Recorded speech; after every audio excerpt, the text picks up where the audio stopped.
well, I have to have it created. Otherwise, how am I going to sell it? You actually want to enlist and enroll people into something first because it's the proof that you need that there's a market for it. Listen, I'm not saying you can't create a course, but what happens sometimes is people create the course that they think people want, not the course that they actually need or are willing to spend their time or money on. There's a big, big difference because we're so close to what we do that we think we know what they want. Sometimes we don't know what they want.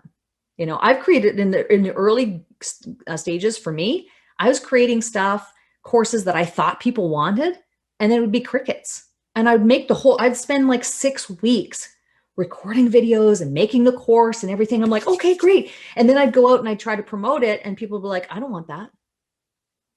Oh, I thought you did. No, we want this.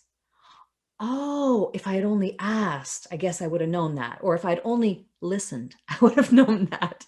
You know, what happens when you sell it first is you quickly get a gauge of whether or not there's a market for it.